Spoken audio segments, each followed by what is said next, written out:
want to go on an adventure?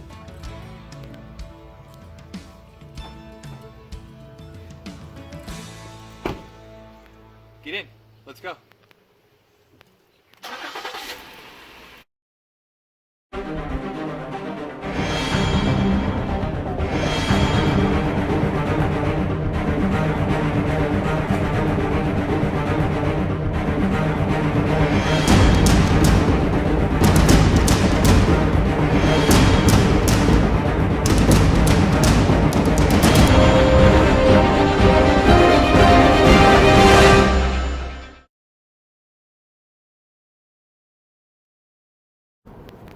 Welcome back to the Flannel Guys. I do have Clint with me this time. He made it back from his Yeti excursion. And we have another friend of ours, Carl, who is joining us today, and their families. I'm Carl! Welcome to today's edition of the Flannel Guys. Today, I'm here with Clint and our families, and we're going to escape the city and go to friends' acreage. So come join us today as we journey out there and see what's happening out in the country. Flannel families, mount up!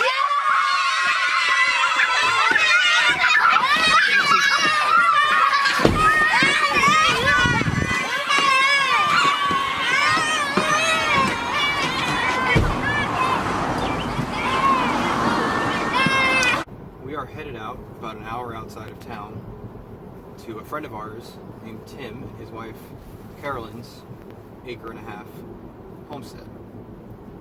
We mentioned to you guys in the beginning that we wanted to have a return to the land. These three families are the ones that are hoping to return. And I thought about that and why. Why do people want to return to the land? We're not the only three families that want to do this.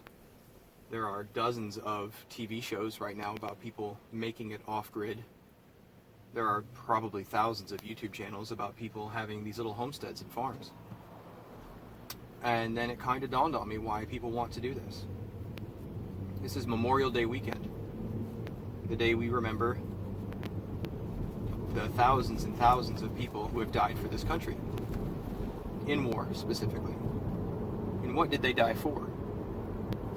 They died for life, liberty, and the pursuit of happiness, at least ideally.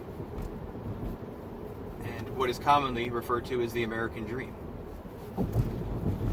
And in a very simple word, what we call freedom. But what is freedom? We think that freedom is the ability to take care of yourself, your family, and your community with as little interference from the outside as possible, and with the least amount of dependence on government as possible. We all depend on each other to some degree. One of the reasons that the Amish do so well is when they have a barn raising, there's like 4,500 people that show up, and they're able to do something in a day. That's dependence. But they have the freedom to do that for each other. So we want to be able to provide for ourselves and our community. Being debt-free is a way to be free. Not being connected to the grid, as it's commonly referred to, is a way to be free.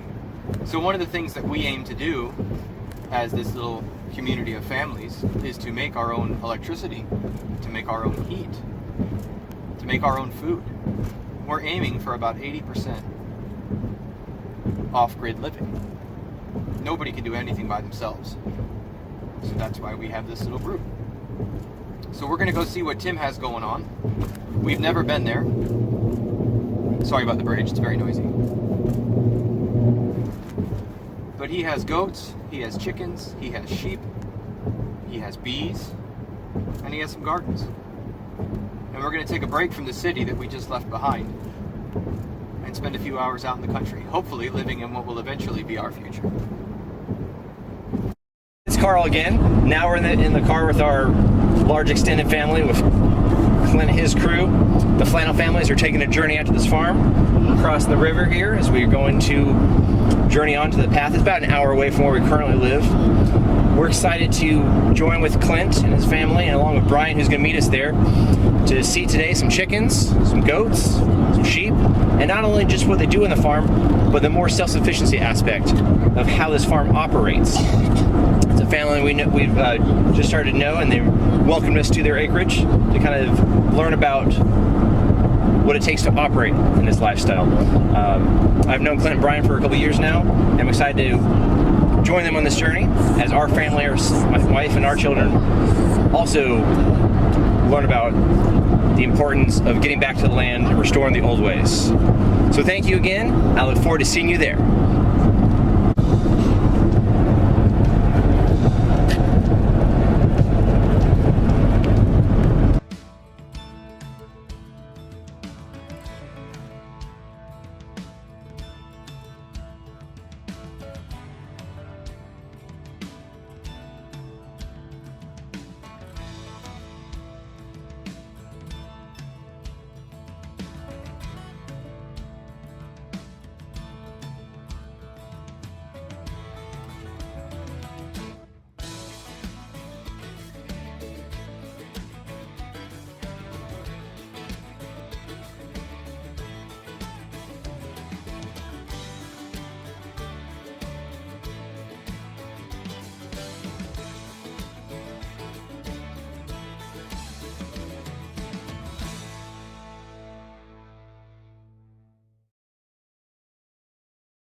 So Clint's driving now.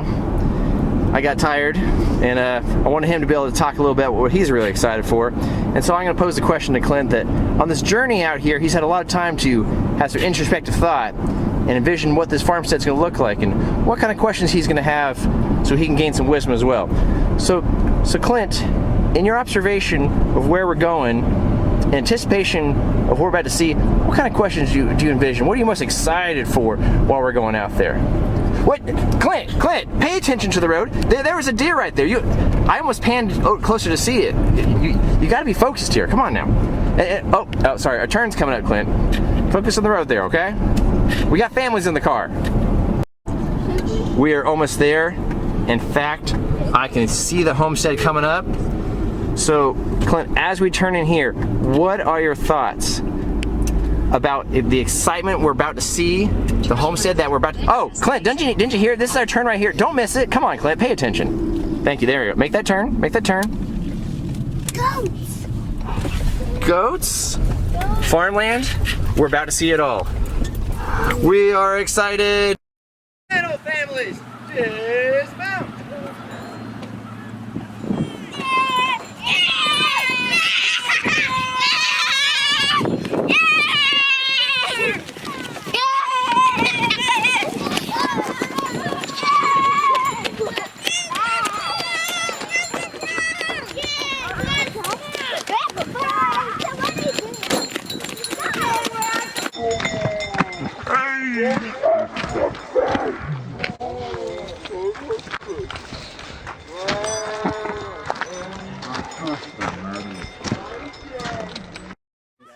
It'll be funny. Oh, you want to go over the fence? Can I get two? Yeah. Hey, I can't get it. Electric. It's electric fence. Can I go?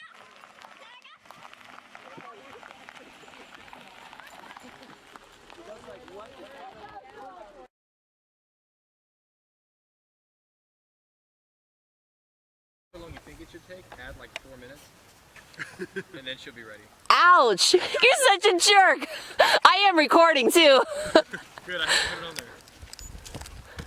Good job, Carl. Oh! Tactical roll. Oh, you did it! Oh, really? No. Oh. I'm all...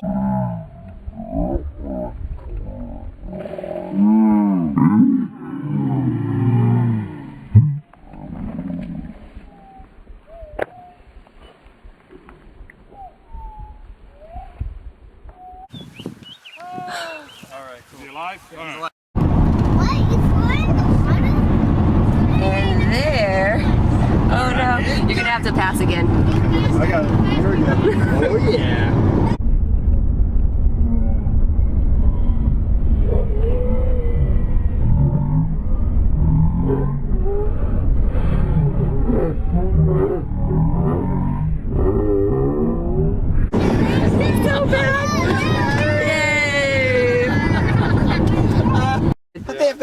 much did I do? That's